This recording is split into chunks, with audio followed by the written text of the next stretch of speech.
നിയമസഭാ തെരഞ്ഞെടുപ്പ് മുന്നിൽ കണ്ട് പാലക്കാട്ടെ സിപിഐഎം വിമതർ പുതിയ പാർട്ടി രൂപീകരിക്കാൻ ഒരുങ്ങുന്നു. പി.കെ. ശശി ഉൾപ്പെടെയുള്ളവരെ ചേർത്ത് ഡെമോക്രാറ്റിക് മാർക്സിസ്റ്റ് മുന്നണി രൂപീകരിക്കാനാണ് ആലോചന. വലിയ നേതാക്കൾ പാർട്ടി വിട്ടുപോയിട്ടും ഒന്നും സംഭവിച്ചിട്ടില്ല എന്നാണ് സിപിഐഎം നേതാക്കളുടെ പ്രതികരണം. കൊഴിഞ്ഞാമ്പാറ, മണ്ണാർക്കാട്, ഒറ്റപ്പാലം മേഖലയിലെ സിപിഐഎം വിമതരാണ് ഡെമോക്രാറ്റിക് മാർക്സിസ്റ്റ് എന്ന പേരിൽ പുതിയ പാർട്ടി രൂപീകരിക്കാൻ നീക്കം നടത്തുന്നത്. വിമതരുടെ പാർട്ടിയിൽ സിപിഐഎമ്മുമായി അകന്നു നിൽക്കുന്ന മുൻ എംഎൽഎ പി.കെ. ശശിയെയും ഉൾപ്പെടുത്താൻ ശ്രമം നടക്കുന്നു. ഇതുമായി ബന്ധപ്പെട്ട് വരും ദിവസങ്ങളിൽ ജില്ലയിൽ വിമത കൺവെൻഷൻ വിളിച്ചു ചേർക്കും. പാർട്ടിക്ക് UDF പിന്തുണ നൽകിയേക്കും. വിമതർ ഭീഷണിയല്ലെന്നാണ് സിപിഐഎം നേതൃത്വത്തിന്റെ പ്രതികരണം. സാങ്കല്പിക ചോദ്യവും ആ സാങ്കല്പിക ചോദ്യത്തിന് സാങ്കല്പികമായ ഉത്തരവും പറയാൻ ഉദ്ദേശിക്കുന്നില്ല. വിസ്മയിൽ ഒന്നാമത്തെ ദിവസം തന്നെ പൊട്ടിയും. ഇപ്പോൾ ഒരേ ഒരു വിസ്മയം കളവാണ്. രാവിലെ എഴുന്നേറ്റ ഉടനെ തന്നെ കളവ് പറയാൻ തുടങ്ങി.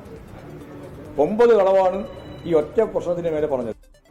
ഈ കേരളത്തിൽ എത്ര നേതാക്കൾ ഈ പാർട്ടി വിട്ടുപോയി അല്ലേ? അതൊക്കെ നമ്മുടെ മുമ്പിൽ അനുഭവങ്ങളുണ്ടല്ലോ. പിന്നെ എന്തെങ്കിലും അതിർത്തിൻ്റെ പേരിൽ, ഞങ്ങൾക്കറിയാത്ത അതിർത്തിൻ്റെ പേരിൽ പാർട്ടി വിട്ടുപോകുന്നത് ഞങ്ങളുടെ കുഴപ്പമല്ല. KTDC ചെയർമാൻ സ്ഥാനം രാജിവെച്ച ശേഷമാകും പി.കെ. ശശി പുതിയ പാർട്ടിക്കൊപ്പം ചേരാൻ സാധ്യത.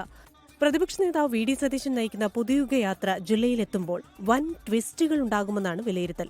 അതേസമയം എറണാകുളം പറവൂരിൽ സിപിഐഎം സ്ഥാനാർത്ഥി വേണമെന്ന് പാർട്ടി ഏരിയ കമ്മിറ്റി ജില്ലാ നേതൃത്വത്തെ നിലപാടറിയിച്ചു. എന്നാൽ സീറ്റ് വിട്ടുകൊടുക്കില്ലെന്ന നിലപാടിലാണ് CPI. 24 പാലക്കാട്. ലോകത്തെവിടെയായാലും ഏത് സമയത്തും 24 വാർത്തകളും ഓഗ്മെന്റഡ് റിയാലിറ്റി പാക്കേജുകളും എക്സ്പ്ലെയിനറുകളും വിശദമായി കാണാൻ ഞങ്ങളുടെ YouTube ചാനൽ നിങ്ങൾക്ക് സബ്സ്ക്രൈബ് ചെയ്യാം.